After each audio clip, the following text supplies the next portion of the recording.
So hello students, here we are talking about the chapter of class 12th, the journey to the end of the earth. कहने का मतलब है कि यात्रा अर्थ के बिल्कुल एंड पॉइंट तक की यात्रा। राइटर हैं तिशानी दोषी। तिशानी दोषी एक गुजराती यूएस ओरिजिन की हैं। इनका जो जन्म है वो मद्रास में हुआ था। अपनी पढ़ाई के लिए ये अब्रॉड गई थी, लंदन गई थी। लंदन से रिटर्न होने के बाद ये इंडिया आई और इंडिया में ये चंद्रलेखा से मिली। चंद्रलेखा कौन है? एक फेमस डांसर थी और इन्होंने डांसिंग करियर भी स्टार्ट किया था। ठीक है, तो इट्स मीन तिशानी दोषी एक राइटर भी रही हैं और एक डांसर भी थी। ठीक है, दोनों ही प्रोफेशन थे इनके। तो जर्नी का मतलब एक्सपीडिशन है, तो तिशानी दोषी ने इस एक्सपीरियंस को शेयर किया है। थोड़ा स्पीड से पढ़ेंगे, कम समय में इसको रीड करेंगे। बिफोर यू रीड हम पढ़ लेते हैं। If you want to know more about planets past present and future, Antarctica is the place to go on voyage. कहने का मतलब यदि तुम्हें प्लैनेट जहां पर रह रहे हैं उसका पास्ट और प्रेजेंट फ्यूचर जानना है तो वो अंटार्कटिका ऐसा प्लेस है जहां पर आपको जाना चाहिए। ठीक है, so let's read. Early this year I found myself abroad aboard a Russian research vessel. कहने का मतलब है कि इस साल मैं किस में जा रही हूँ? अबोर्ड, मैं बैठी हुई हूँ रशियन रिसर्च, एक रशियन रिसर्च वेसल में। वेसल क्या है? यहाँ पर एक शिप है, रशियन शिप, जिसका नाम क्या है? अकेडमिक शुकाल्स्की। अकेडमिक शुकाल्स्की में ये बैठकर जाएंगी। heading towards the coldest driest windiest continent in the world। मतलब संसार के सबसे कोल्डेस्ट ड्राइएस्ट विंडिएस्ट कॉन्टिनेंट में, द्वीप में ये उसकी तरफ जाएंगी। कोल्डेस्ट मतलब ठंडा, ड्राइएस्ट सूखा, विंडिएस्ट माने जिसमें ज्यादा हवा बहती हो। क्या नाम है? अंटार्कटिका जाएंगी। My journey begin 1309 degrees north of the equator in Madras. तो जो मेरी जर्नी है वो 13.09 डिग्री से स्टार्ट होती है इक्वेटर के मद्रास से। ठीक है, एंड इन्वॉल्व, मद्रास कहाँ पड़ता है? चेन्नई में पड़ता है। And involve crossing 9 time zone, 6 checkpoints, 3 bodies of water and at least as many ecosphere. कहने का मतलब है कि इन्होंने कम से कम 9 टाइम जोन्स क्रॉस करे। टाइम जोन का मतलब समझते हैं ना? जैसे मान लीजिए आप इंडिया में हैं और आप अगर यूएस में देखेंगे, इंडिया में अगर दिन हो रहा है तो वहां रात हो रही होगी। तो ऐसे ही इन्होंने कम से कम 9 टाइम जोन क्रॉस करे और 6 चेक पॉइंट को क्रॉस करा। चेक पॉइंट का मतलब क्या है? जहां पर वीजा वगैरह आपके डॉक्यूमेंट चेक होते हैं, तो उन्होंने ऐसे पॉइंट्स को चेक क्रॉस करा। 3 बॉडीज ऑफ वाटर को भी चेंज करा। मतलब जैसे मान लीजिए बे ऑफ बंगाल है, इंडियन ओशन है, तो उनको क्रॉस करके अटलांटिक ओशन है, तो इसको 3 बॉडीज ऑफ वाटर को उन्होंने क्रॉस करा। एटलीस्ट मैनी इकोस्फेयर, और बहुत सारे इकोस्फेयर मतलब जो परितंत्र होते हैं उनको भी इन्होंने क्रॉस करा। बाय द टाइम, और इस समय पर, I actually set foot on the Antarctic continent I had been travelling over 100 hours in the combination of car and aeroplane and ship. कहने का मतलब मैं अंटार्कटिक कॉन्टिनेंट की तरफ यात्रा कर रही थी, स्टार्ट कर दिया था उन्होंने। आई हैड बीन ट्रेवलिंग, और इन्होंने कितना ट्रेवल करा है? 100 आवर्स, 100 घंटे से लगातार वो ट्रेवल कर रही हैं। इन कॉम्बिनेशन ऑफ, किस किस का यूज करके? कार का यूज करा है, एरोप्लेन का यूज करा है एंड शिप का भी इन्होंने यूज करा है। ठीक है, so my first emotion on facing Antarctica, expansive white landscape and uninterrupted blue horizon, was relief। तो इनका जो फर्स्ट इमोशन है फेसिंग करने का, क्या फेसिंग करने का? Antarctica, Antarctica expensive white landscape. Antarctica का जो एक्सपेंसिव माने ह्यूज, व्हाइट माने बिल्कुल सफेद, जो चादर है, लैंडस्केप है, जो जमीन है, जो बिल्कुल व्हाइट चादर है, सफेद चादर ढकी हुई है। Uninterrupted blue horizon was relief. तो जो अनइंटरप्टेड, अनइंटरप्टेड मतलब जो डिस्टर्ब्ड नहीं हो रहा है, मतलब ब्लू हॉरिजन है। मान लीजिए एक लैंडस्केप है, अंटार्कटिका का रीजन है बिल्कुल फ्लैट, और वहीं से जो स्काई है, ब्लू स्काई, ऐसा लग रहा है कि यहीं से ब्लू स्काई वहां से क्या है? जुड़ा हुआ है।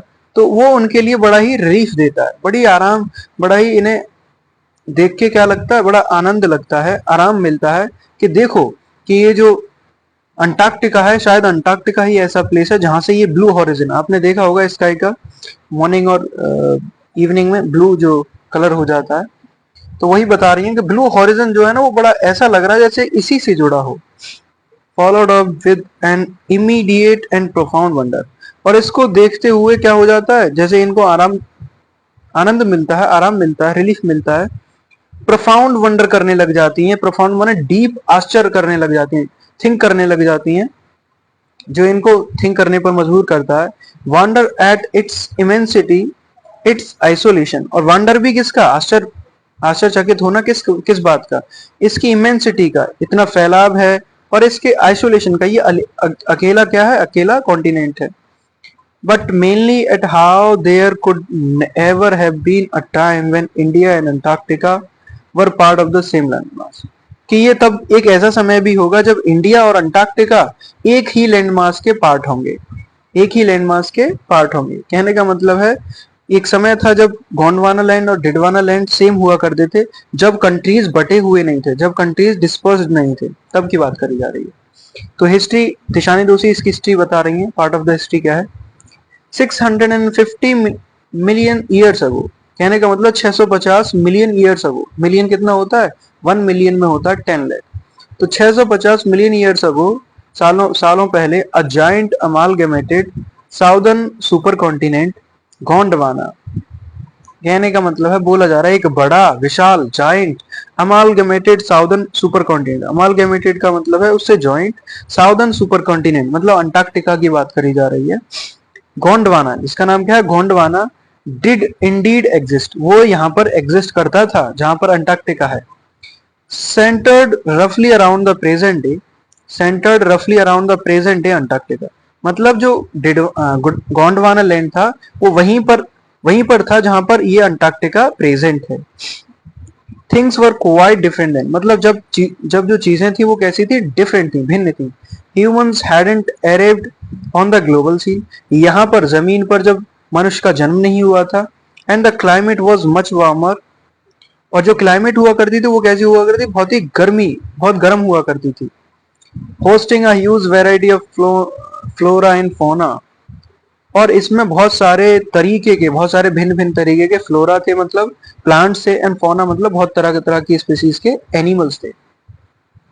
For 500 million years Gondwana thrive, मतलब 500 मिलियन ईयर्स तक तो गोंडवाना थ्राइव करता रहा, मतलब उसमें डेवलपमेंट होता रहा, उसमें जो स्पीसीज हैं वो ग्रो करती रही। But around the time when the dinosaur were vibed, लेकिन जब डायनासोर यहाँ से वाइब्ड हो गए, मतलब चले गए, एक्सटिंक्ट हो गए, at the age of the mammal got underway, और उसी समय से जो मैमल की एज थी वो स्टार्ट हो गई थी आना। मैमल माने जो ऐसे एनिमल्स जो क्या करते हैं, अपने यंग वंस को जन्म देते हैं, दूध पिलाते हैं, ऐसे बोल दीजिए। The land mass was force to separate into countries, अब जो जमीन थी, अब वो, कहने का मतलब वो खुद उसमें भी क्या होने लग गए थे, उनमें फोर्सिंग होने लग गई थी जमीन में, और वो सेपरेट होने वाले थे कंट्रीज में, मतलब वो जो लैंड मास था वो कंट्रीज में बटने वाला था। Shaping the globe much as we know it today, जो हम आज जानते हैं सभी कॉन्टिनेंट्स को, ठीक है, तब समय पर जो लैंड मास था वो डिस्पर्स्ड हुआ था, ठीक है। आज हम जिस प्रकार से जानते हैं, तभी उस समय पर जो आपके कंट्रीज थे वो क्या हुए थे, डिस्पर्स्ड हो गए थे, सभी डिवाइड हो गए थे। आज हम जानते हैं अफ्रीका है, यूरोप है, एशिया है, ठीक है, नॉर्थ अमेरिका है, साउथ अमेरिका है। तो ये लैंडमास बाद में डिस्पर्स हो गया था, बट गया था। To visit Antarctica now is to be a part of the history, कहने का मतलब है to get a grasp of where we come from and where we could possibly be heading. कहने का मतलब है अंटार्कटिका प्लेस को विजिट करना एक ये इतिहास का पार्ट है। टू गेट अ ग्रास्प, एक आइडिया लेने के लिए, वेयर वी कम फ्रॉम, जहां से हम आए हैं, या फिर where we could possibly be heading, या फिर हम जहां पर भी जाएंगे। कहने का मतलब है अगर अंटार्कटिका विजिट करना है तो आप वहां पर पास्ट, कहां से हम आए हैं और कहां पर हम जाएंगे, फ्यूचर और प्रेजेंट तो है ही है, तो इन चीज को पता लगाने के लिए अंटार्कटिका को विजिट करना जरूरी है। It's not understand the significance of Cordilleran faults and Precambrian granite scenes, और क्या है, इट्स टू अंडरस्टैंड, ये जानने के लिए कि साइनिफिकेंस क्या महत्वपूर्णता है ऑफ कॉर्डिलेरियन फोल्ड्स। कॉर्डिलेरियन फोल्ड्स का मतलब क्या है, जैसे साउथ अमेरिका में, नॉर्थ अमेरिका में ऐसे क्या है, रेंजेस हैं, माउंटेन्स की रेंजेस हैं, तो इन रेंजेस को बोला जा रहा है कॉर्डिलेरियन फोल्ड्स, ठीक है। और प्री कैम्ब्रियन ग्रेनाइट सील क्या है? ग्रेनाइट्स की बनी हुई रॉक्स या फिर माउंटेन। इनसे जानने के लिए हमें, इनकी महत्वता जानने के लिए जाना जरूरी है। Ozone and carbon evolution and extinction, कहने का मतलब है अंटार्कटिका जाने से आपको क्या पता लगेगा? ओजोन का डिप्लीशन पता लगेगा, कार्बन का इवोल्यूशन कब हुआ, एक्सटिंक्शन कब हुआ था चीजों का, स्पीसीज का, वो कैसे विलुप्त हो गई थी। तो अंटार्कटिका विजिट करना इसलिए जरूरी है। व्हेन यू थिंक, जब तुम सोचते हो, about all that can happen in a million years, जब तुम सोचते हो कि ये सब सिर्फ मिलियन ईयर्स में हुआ है, you think about that all that can happen, कि ये सब मिलियन ईयर्स में हुआ होगा, it can get pretty mind boggling, तो शायद क्या होगा, कुछ मिलियन ईयर्स में नहीं हुआ, क्या हुआ? It can get pretty mind boggling. Imagine India pushing northward, jamming against Asia to buckle its crust and form Himalayas. बोला जा रहा है कि इससे तो बिल्कुल माइंड बॉगलिंग हो जाएगा, कंफ्यूजन, मेरे दिमाग में तो मतलब कंफ्यूजन सा स्टार्ट हो गया। इमेजिन, ये जानकर, इंडिया पुशिंग नॉर्थवर्ड, तो जो अंटार्कटिका है ना उससे थोड़ा तिशानी दोषी रिसर्च कर रही हैं, बता रही हैं कि तो इंडिया जो है ना वो क्या करने लग गया, अपने आप को पुशिंग करने लग गया नॉर्थवर्ड की तरफ। आप समझ रहे हैं ना? देखो ये अर्थ है, बीच में इक्वेटर है, ये नॉर्दर्न हेमिस्फीयर है, ये साउदर्न हेमिस्फीयर है, ठीक है। अपना इंडिया इधर ही एग्जिस्ट करता है नॉर्दर्न में, ओके। ये पता होना चाहिए। कौन अंटार्कटिका कहां पर प्रेजेंट है? इस वाले पार्ट पर, बिल्कुल नीचे फ्रिजिड जोन पर। अंटार्कटिका यहाँ पर, आर्कटिक ऊपर, ये दोनों फ्रिजिड रहते हैं, मतलब जमे हुए, ओके। पता लग गया होगा। सो रीड करते हैं, क्या है कि जब इंडिया क्या करने लग गया था, अपने आप को पुश करने लग गया था नॉर्थवर्ड की तरफ, जैमिंग अगेंस्ट एशिया, कहने का मतलब है जो अगेंस्ट एशिया, एशिया में जाकर वो क्या हो गया, स्टक हो गया, जैमिंग हो गया, जैम हो गया। एशिया में जाके, एशिया पार्ट है, एशिया कॉन्टिनेंट है, तो वहां जाके बिल्कुल स्टक हो गया। और क्या कर रहा था, वहां पर जो लैंड मास है उसमें जाके स्टक हुआ। To buckle Asia, to buckle its crust and form the Himalayas, कहने का मतलब है जो अगला जमीनी एरिया है उसको हटाकर, वो तो जो जमीन एरिया था वो तो ऊपर हट गया, उससे क्या बना, हिमालय बनाने के लिए हिमालय का रीजन वहां से बना। जैसे मान लीजिए ये इंडिया है, ठीक है, और यहाँ पर कोई लैंड मास है, एशिया का लैंड मास है, तो ये इंडिया इसमें एंटर होने लग गया, पुश करने लग गया, तो ये जमीन ऊपर उठ गई, इसी को बोला गया ये हिमालय का फॉर्मेशन हो गया। ओके, समझ में आया होगा। अब मैप नहीं है, ऐसे ही समझाना पड़ेगा। South America drifting of join north America, और साउथ अमेरिका भी क्या हो गया, वो भी खिसक गया है, और किससे ज्वाइन हो गया, नॉर्थ अमेरिका से। नॉर्थ अमेरिका ऊपर होता है और यहां से साउथ अमेरिका यूं करके जुड़ा होता है, आपने देखा होगा, ठीक है। Opening up the dark passage to create cold circumpolar current, कहने का मतलब keeping Antarctica frigid, desolate and at the bottom of the world. बोला जा रहा है कि जो साउथ अमेरिका है वो भी नॉर्थ अमेरिका से ऐसे जुड़ा हुआ है, और यहाँ पर बनाता है क्या, एक पैसेज, जिसे हम बोलते हैं ड्रैग पैसेज।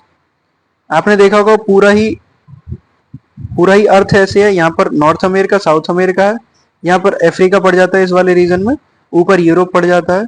तो हम यहाँ की बात कर रहे हैं, ये वाला part.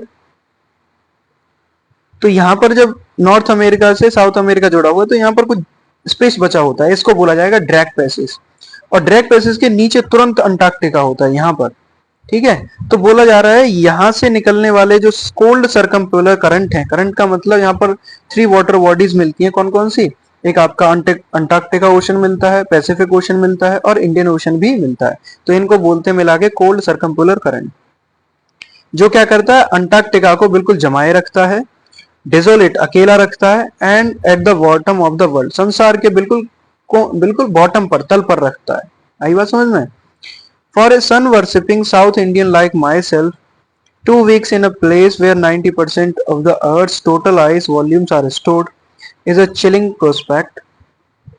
Not just circulatory and metabolic function, but also for the imagination. It's like walking into giant ping pong ball. बोला क्या जा रहा है, मतलब फॉर ए सन वर्शिपिंग, सूरज की पूजा करने वाले साउथ इंडियन, साउथ के जो इंडिया के जो लोग हैं, वैसे ही south Indian like myself, जैसे साउथ के जितनी वुमेन है वो सूर्य की पूजा करती हैं, वैसे ही मैं भी हूँ 2 वीक्स इन अ प्लेस, इस जगह पर 2 हफ्ते गुजर चुके हैं जहां पर 90% ऑफ द अर्थ का जो टोटल आइस है वो जमा हुआ है, आर स्टोर्ड, वो बिल्कुल जमा हुआ है, not just for circulatory and metabolic function, इसीलिए नहीं कि वो सूरज की पूजा करनी है कि मेटाबॉलिक, पेट के उपापचय के लिए, शारीरिक चीजों के लिए नहीं, but also for the imagination, इसीलिए क्योंकि वो क्या होता है, इंडिया में तो रिलीजियस होते हैं तो रिलीजन को बहुत माना जाता है, तो बोल रही है कि 2 हफ्ते से तो यहाँ पर सन ही नहीं निकला, मैं भी क्या करना चाहती हूँ, मैं भी सन वर्शिप करना चाहती हूँ, सूरज की पूजा। और ये ऐसा लग रहा है इट्स लाइक वॉकिंग, टहलना इनटू अ जाइंट, एक विशाल ping pong ball, ping pong ball कैसी होती है, एक बिल्कुल व्हाइटिश बॉल होती है, सफेद बॉल, तो ऐसा लग रहा है कि एक सफेद बॉल पर टहलने जैसा है। देखो ये पेंगुइन बैठे हुए हैं, है ना, स्नो स्लाइड पर, ये शुकल्स की है। Divide of any human marks, कहने का मतलब क्या है यहाँ पर, पिंग पोंग बॉल जो ऐसी जगह पर घूमने जैसा, जैसे divide of any human marks, यहाँ पर कोई भी ह्यूमन का एग्जिस्टेंस है ही नहीं। No trees, no billboards, no building, कहने का मतलब ना ही पेड़ है, ना ही बिलबोर्ड्स है, ना ही कोई रिमार्क है, कोई भी साइन नहीं लगा हुआ, ना ही बिल्डिंग कंस्ट्रक्शन भी है, यहाँ पर कुछ नहीं है, बिल्कुल डेजोलेट क्या है, अंटार्कटिका है। You lose all earthly senses of perspective and time here, बोला जा रहा है तुम सभी जितने भी अर्थली, पृथ्वी पर जो तुम मेजर करते हो वो सब तुम खो दोगे। पर्सपेक्टिव का मतलब है कि मान लीजिए 3 डायमेंशन है, अर्थ पर क्या होता है कि अर्थ पर आप खड़े हुए हैं तो आप लेंथ नाप सकते हैं, ब्रेड्थ भी और हाइट भी, ठीक है, हाइट को देख सकते हैं, बट यहाँ पर जब आएंगे तो यहाँ पर क्या होगा, यहाँ पर सिर्फ आप 2 डायमेंशनल को, सॉरी, पर्सपेक्टिव, पर्सपेक्टिव का मतलब क्या है, यहाँ पर 2 डायमेंशनल को आप चेक कर पाएंगे, हाइट नहीं मिलेगी, सभी जगह लैंडस्केप फैला हुआ है, आपको दिखाई नहीं देगा हाइट किधर है, तो बोला जा रहा है you can not measure, earthly senses को आप खो देंगे, ठीक है। The visual skill ranges from the microscopic to the mighty midges and the mites to blue whales and iceberg as big as country. The largest recorded was the size of Belgium. तो बोला जा रहा है जो visual scale ranges हैं, श्रृंखलाएं हैं, microscopic level से मतलब बिल्कुल माइनट लेवल से टू माइटी मतलब बड़े लेवल तक, midges mites to blue whale, midges का मतलब क्या है, छोटे इंसेक्ट, एंड ब्लू व्हेल्स और जो बड़ी व्हेल्स हैं, and iceberg as big as country, और आइसबर्ग मतलब स्टोन, जो टीले हैं किसके, आइस के, है ना, आइस स्टोन बोल सकते हैं, तो जो बर्फ के टीले हैं वो इतने बड़े हैं जैसे कि एक कंट्री। सबसे बड़ा जो आइसबर्ग है वो रिकॉर्ड करा गया बिल्कुल बेल्जियम के बराबर, बेल्जियम के साइज के बराबर, बेल्जियम एक कंट्री है, ठीक है। Days go on and go on and on in serial 24 hours austral summer light, कहने का मतलब है कि यहाँ पर तुम्हें आगे क्या होगा, सरियल, बिल्कुल बिलीव ही नहीं होगा, ये अनबिलीवेबल है, ये बिल्कुल स्ट्रेंज है, मतलब 24 घंटे तुम्हें ऐसा दिखाई देगा।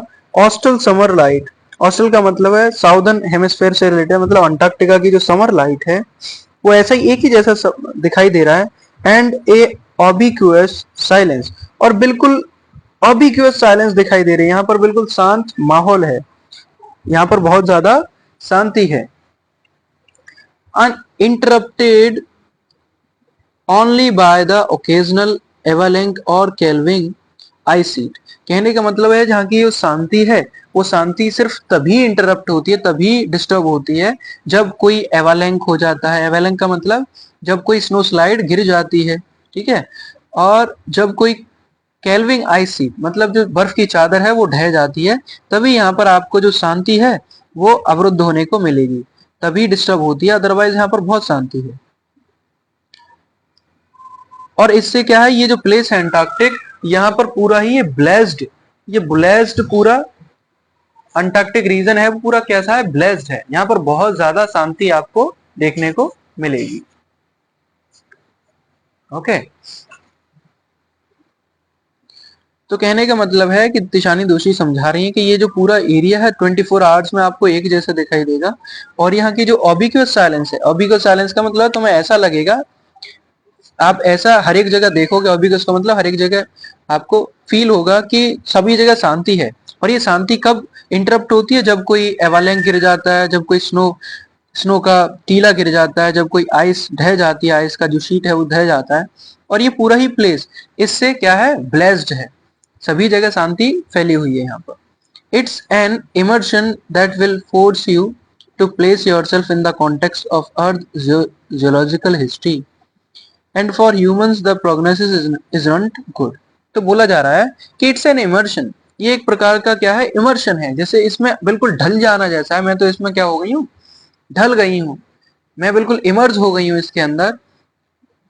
It will force you to place yourself in the context of geological history, क्योंकि यहाँ का जो तरीका है, ये जियोलॉजिकल हिस्ट्री है, ये अर्थ, ये जो पार्ट है ये कैसे बना हुआ है, हमारी अर्थ कैसे बनी हुई है ना, अर्थ, ये पूरे प्लानिट कैसे बने हुए हैं, तो यहाँ आके पता लगता है। एंड फॉर ह्यूमंस, और मानवों के लिए द प्रोग्नोसिस इजंट गुड, जो प्रोग्नोसिस है वो बिल्कुल कैसी है, वो बिल्कुल बेकार होती है। प्रोग्नोसिस का मतलब टू प्रेडिक्ट करना, आगे की चीजों को प्रेडिक्ट करना। तो ह्यूमंस ने क्या किया यहाँ पर आके, बिल्कुल हमने ही प्लेनेट को बेकार कर दिया है। हम बहुत सारा व्हीकल यूज करते हैं, फ्यूल्स यूज करते हैं, तो इससे क्या हुआ है, इंसान भी अगर हम प्रोग्नोसिस करें तो वो बेकार ही होगा हमारे लिए, वो ठीक नहीं है, क्योंकि हमने ही प्लेनेट को बिगाड़ रखा है। ह्यूमन इम्पैक्ट क्या है, मतलब मानव का जो प्रभाव पड़ा हुआ है वो क्या है।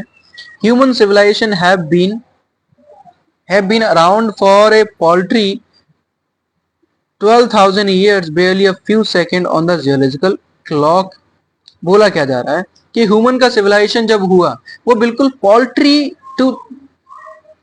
का मतलब है कम से कम, minimise 12,000 years, barely a few seconds on the geological clock। अगर हम बोले जियोलॉजिकल क्लॉक के हिसाब से, ये जो टाइमिंग है वो बहुत ही कम है, माइन्यूट है, सेकंड के बराबर है, क्योंकि ये जो पूरा जो प्लेनेट है वो तब कितने समय पर बना था, 650 मिलियन ईयर्स अगो, तो उसके मामले में ये हमारा जन्म को हुआ है 12,000 ईयर्स पहले बस, तो ये बहुत ही सेकंड टाइम है जियोलॉजिकल क्लॉक के हिसाब से। In the short amount of time we have managed to create a quiet ruckus, etching our dominance over nature with villages। हमने क्या कर रखा है, हमने ये पूरा इस समय पर जितना समय हमें मिला है, हमने क्रिएट कर दिया है, एक ऐसा मैनेजमेंट कर लिया है, क्वाइट रुकूस, जहां पर को रुकूस का मतलब है नॉइज बढ़ाना, है ना। तो यहाँ पर अलॉट ऑफ नॉइज, तो यहाँ पर क्या है, नॉइज को बढ़ाना, यहाँ पर नॉइज हमने आके क्रिएट कर दिया है अपनी पृथ्वी पर। एचिंग ऑफ आर डोमिनेंस, और हम डोमिनेंस करे जा रहे हैं, हम क्या कर रहे हैं, उसको डोमिनेट कर रहे हैं ओवर नेचर, नेचर के ऊपर हम डोमिनेंसी दिखा रहे हैं, अपना प्रभुत्व दिखा रहे हैं। कैसे, अपने विलेजेस बना दिए हैं, टाउन्स बना दिए, सिटीज बना दिए, और बहुत बड़े बड़े शहर भी आज बना दिए। The rapid increase of human population has left us battling with the other species for limited resources. अब क्योंकि हमारे पास में लिमिटेड रिसोर्सेज हैं, तो इस पॉपुलेशन के बढ़ने के कारण हमें सिर्फ क्या करना पड़ रहा है, दूसरी स्पीसीज से जूझना पड़ रहा है। दूसरी स्पीसीज या तो कम हो रही हैं, तो इस पॉपुलेशन से क्या हो रहा है, हमने अपने आप को किसमें डाल दिया है, उलझन में डाल दिया है, हमने ही इस प्लानिट को बेकार किया है। And the unmitigated burning of fossil fuels has now created a blanket of carbon dioxide around the world। और क्या, अनमिटिगेटेड का, मिटिगेट माने कम होता है, अनमिटिगेटेड माने जो कम ना होने वाला है। लगातार हम फॉसिल फ्यूल का क्या कर रहे हैं, बर्न कर रहे हैं व्हीकल्स के द्वारा, और जिससे क्या हो गया, कार्बन डाइऑक्साइड का एक ब्लैंकेट बन चुका है पूरे ही वर्ल्ड के चारों तरफ, which is slowly but surely increasing the average global temperature. और जिससे क्या हो रहा है, धीरे धीरे और बिल्कुल सुनिश्चित तरीके से क्या होगा, ग्लोबल टेम्परेचर बढ़ेगा, जिसे हम ग्लोबल वार्मिंग बोलेंगे। ठीक है, climate change is one of the most hotly contested environment debates of our time. मतलब हमारे समय में जो क्लाइमेट चेंज है वो सबसे ज्यादा मोस्ट डिस्कस्ड, हॉटली कंटेस्टेड का मतलब है डिस्कस करने वाला, डिबेटेबल एनवायरमेंटल डिबेट पॉइंट है, मतलब इसके बारे में बात करी जाती रहती है। Will the West Antarctic ice sheet melt entirely? Will the Gulf Stream ocean current be disrupted? कहने का मतलब है, क्या जो वेस्ट अंटार्कटिक है उसकी जो बर्फ है वो पूरी पिघल जाएगी, या फिर गल्फ स्ट्रीम जो है उसकी जो धारा है वो डिसरप्ट हो जाएगी, वो खत्म हो जाएगी। Will it be the end of the world? क्या यही संसार का अंत होगा, as we know it, जैसा हम जानते हैं। मे बी, हो भी सकता है, और मे बी नॉट, और नहीं भी हो सकता है। ये तिशानी दोस्ती क्यों बोल रही है मे बी नॉट, वो इसलिए बोल रही है कि हमने तो यहाँ पर बहुत ज्यादा फ्यूल, बहुत ज्यादा इंडस्ट्रियल एरिया का यूज करके और इतना ज्यादा पॉपुलेशन बढ़ा के हमने पूरे प्लेनेट को बेकार तो कर दिया है, और इससे बेकार ही होगा, टेम्परेचर तो बढ़ेगा बढ़ेगा। बट मे बी नॉट, ऐसा भी हो सकता है यदि हम ठीक कर लें इस पोजीशन को, तो ये नहीं भी हो सकता है। Either way Antarctic is a crucial element in this debate, not just because it is the only place in the world which has never sustained a human population and therefore remains relatively pristine in this respect। मतलब हालांकि जो Antarctica है ये crucial जरूरी element रहा है debate करने का, हर एक पर्सन यहाँ पर डिबेट करता रहता है इसके ऊपर, इसीलिए नहीं क्योंकि ये एक अकेला प्लेस है पूरे संसार में जहां पर क्या नहीं हुआ, सस्टेन नहीं हुआ, ह्यूमन पॉपुलेशन नहीं बढ़ी है, यहाँ पर कोई भी ह्यूमन पॉपुलेशन नहीं है, कोई भी जीव नहीं है, ठीक है। Therefore remains relatively pristine in this respect, नहीं इसलिए नहीं क्योंकि यहाँ पर क्या है, इसीलिए क्योंकि ये जो स्थान है वो बिल्कुल एक जैसा रहा है, बिल्कुल रियल रहा है, बिल्कुल जैसा था वैसा ही रहा है, इसीलिए ये कैसा है, डिबेटेबल पॉइंट है।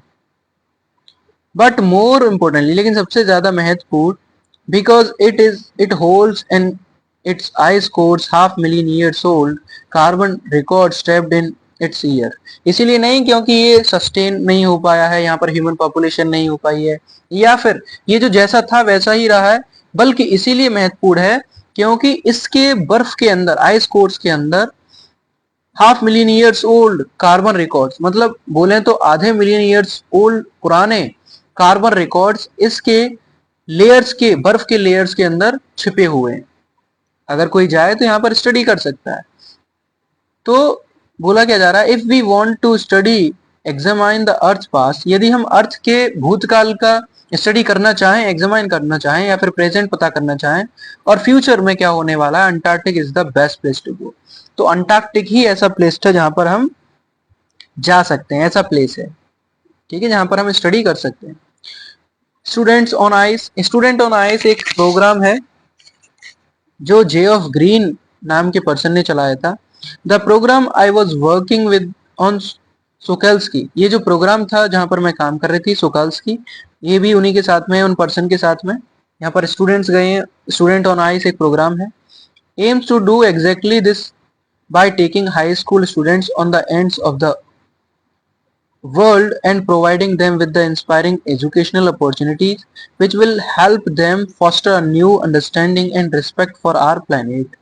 कहने का मतलब क्या है कि जो स्टूडेंट ऑन आइस है ये प्रोग्राम ऐसा है जहां पर जो बच्चे हैं, हाई स्कूल के बच्चे, उनको ले जाया जाता है किसके लिए, एजुकेशनल, इंस्पायरिंग एजुकेशनल अपॉर्चुनिटीज के लिए, जिससे इसका एक्सपीरियंस करके फॉस्टर माने उनको इनकरेजमेंट मिलता है क्या करने के लिए, न्यू अंडरस्टैंडिंग, नई समझ के लिए, और इसके रिगार्डिंग वो प्लेनेट के रिस्पेक्ट के लिए कुछ ना कुछ नया कर सकते हैं।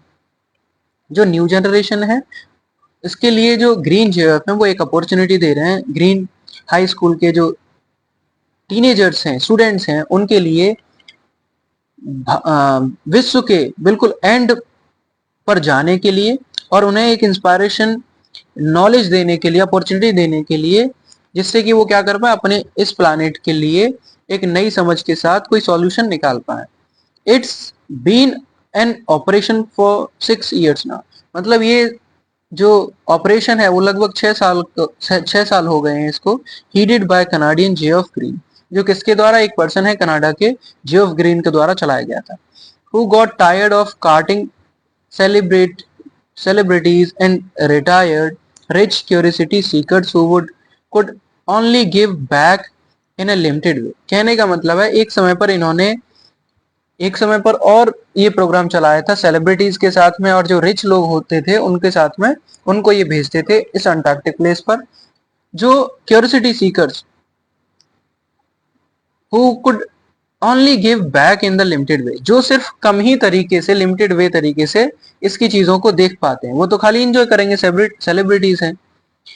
विद स्टूडेंट ऑन आइस, मतलब इस ये जो ग्रुप है student on ice, he offers the future generation of policy makers a life changing experience at the age when they are ready to observe, learn and most importantly act। कहने का मतलब जब इन्होंने सेलिब्रिटीज को offer कर दिया कि यहाँ पर देखने के लिए कि वो कुछ कर पाए, तो सीधी सी बात है इनका पर्पस तो फिल नहीं हो पाएगा। सेलिब्रिटीज तो क्या करेंगे, एंजॉय करेंगे, but they will not gain the knowledge. वो कुछ नहीं देखेंगे वहां पर, वो इवन नॉलेज वो देखेंगे भी नहीं इसमें और क्या करा जाना चाहिए। इसीलिए इन्होंने स्टूडेंट ऑन आइस एक प्रोग्राम स्टार्ट किया, जहां पर जनरेशन जो पीढ़ी है उसको ऑफर करा गया नए जो पॉलिसी, जिससे नई नीति बनाई जा सके, एक जीवन सुधारा जा सके, चेंजिंग एक्सपीरियंस लिया जा सके वहां से अंटार्कटिक रीजन से। एट द एज, उस एज में जब वो बिल्कुल कैसी एज में है, रेडी है बिल्कुल अब्जॉर्व करने के लिए, नॉलेज को अब्जॉर्व करने के लिए, उसे याद करने के लिए, एक्सपीरियंस करने के लिए, मोस्ट इंपोर्टेंटली एक्ट। और इस नॉलेज को एक्सपीरियंस करने के बाद में वो एक्ट भी कर पाए। एक्ट माने उसको उसके काम के लिए भी कर पाए कि ये है तो ये है क्यों। तो प्लेनेट के भविष्य के लिए भी ये जो स्टूडेंट्स हैं ये काम कर पाए, तो उनके लिए ये जो प्रोग्राम था उन्होंने चलाया था। The reason a programme has been so successful is because of its impossible to go anywhere near the South Pole and not be affected by it.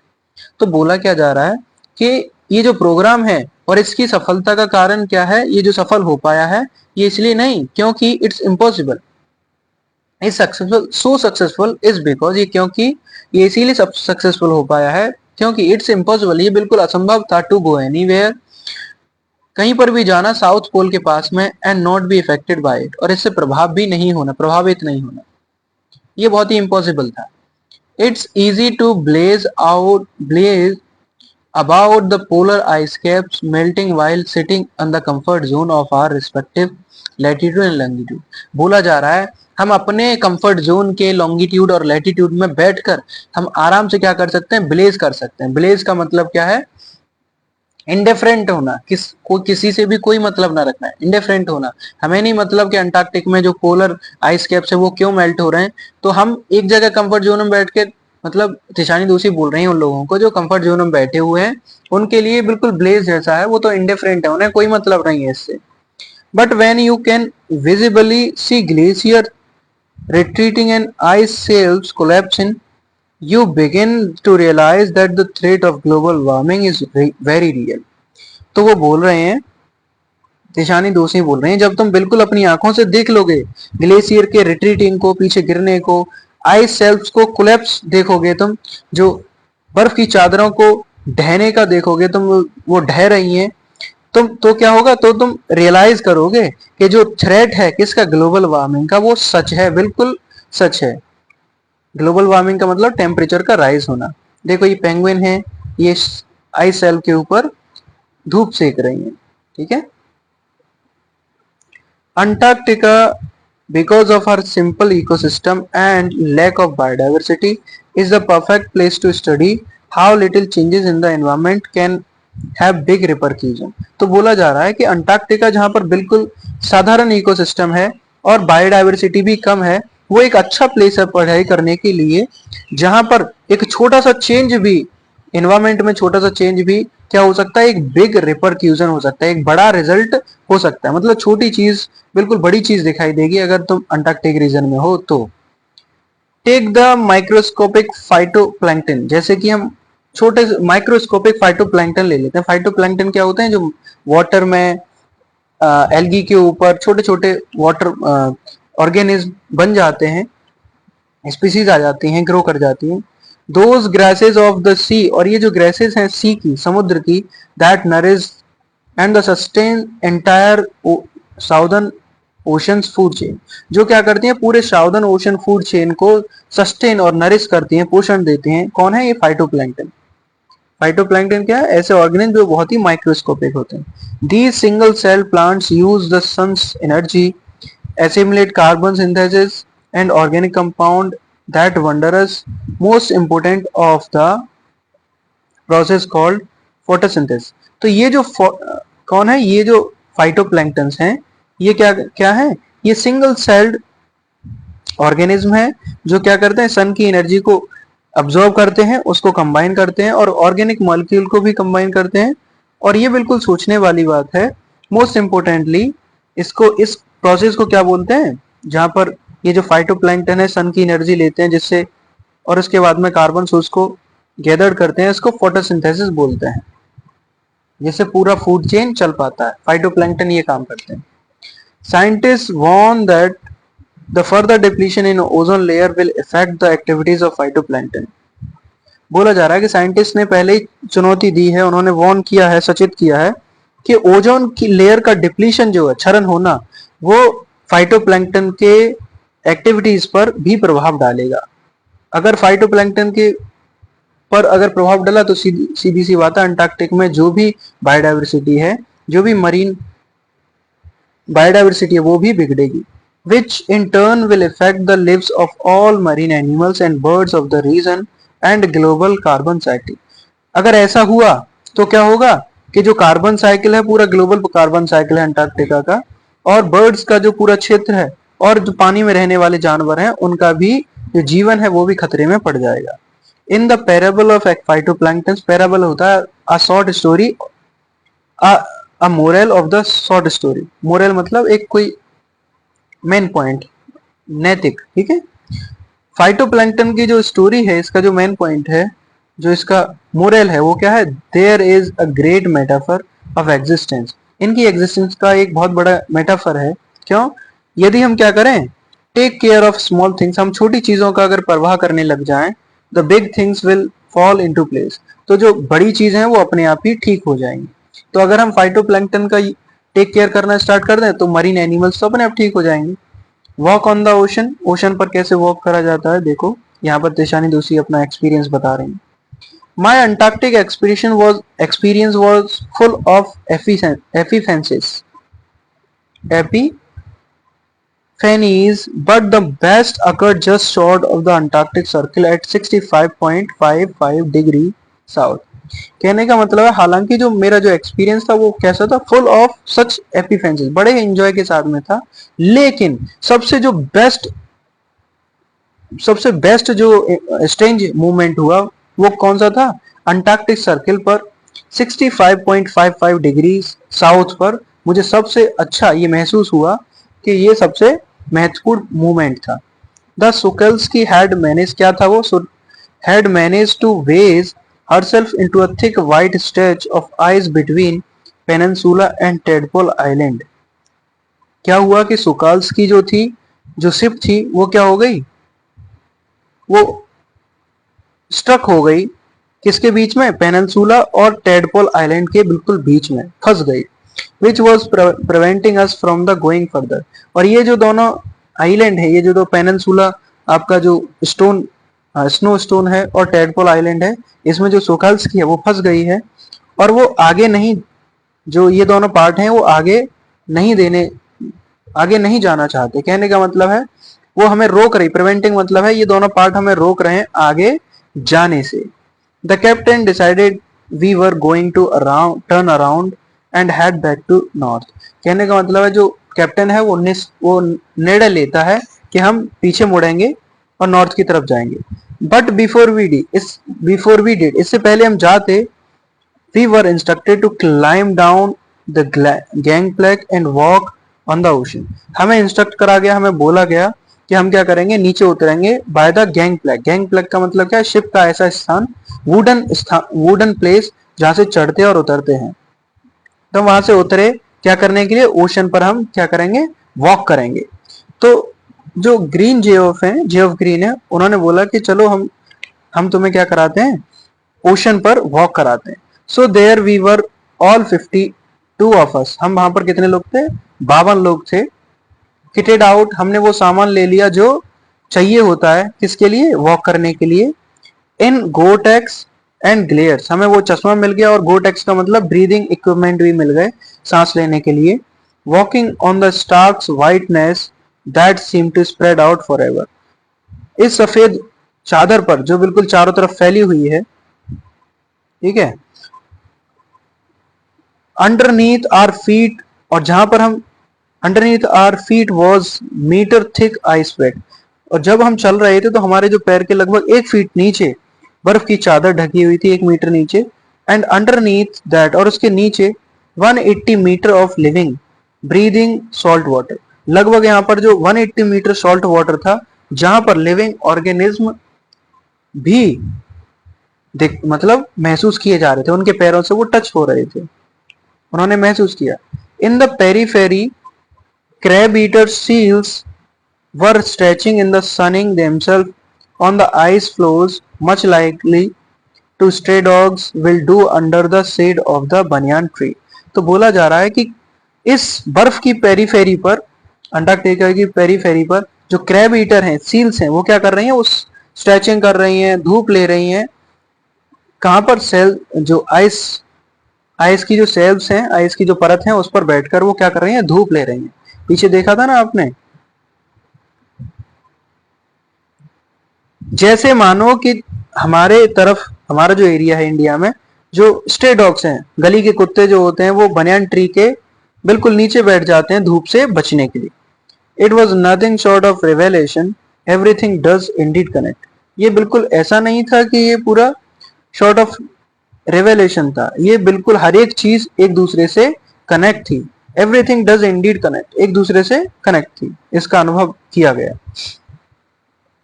9 time zones, 6 checkpoint, 3 bodies of water and many ecosphere later।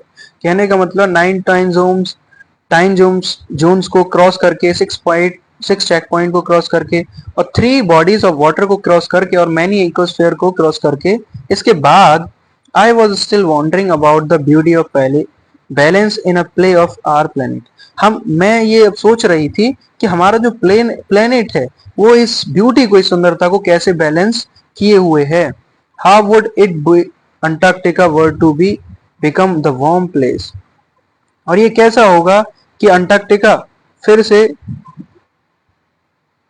That it once to be, use to be, फिर से ये गर्म हो जाए Antarctica जैसा ये हुआ करता था। Will we around to see it और we would be have gone the way of the dinosaurs, mammals and woolly rhinos. तो बोला जा रहा है, ईशानी दोषी क्या बोल रही है, तो ईशानी दोषी वो बोल रही हैं कि क्या हम यहाँ पर ये देखने के लिए होंगे, या फिर हम भी डायनासोर की तरह, मैमथ्स की तरह, मैमथ्स मतलब एलिमेंट जो होते थे, एलिफेंट्स, और हुली राइनोज की तरह जैसे हम भी गायब हो जाएंगे जब ये प्लेनेट गर्म हो जाएगा जैसे हुआ करता था। Who's to say, ये कौन कहेगा। But after spending 2 weeks with a bunch of teenager, in teenager के साथ में 2 हफ्ते बिताकर, who still have the idealism to save the world, जिनके पास में अभी भी ये थिंक है, सोच है इस संसार को बचाने के लिए। ऑल आई कैन से, मैं सब ये कह सकती हूँ, is that a lot can happen in million years. हाँ, बहुत कुछ इन मिलियन ईयर्स में हो सकता है।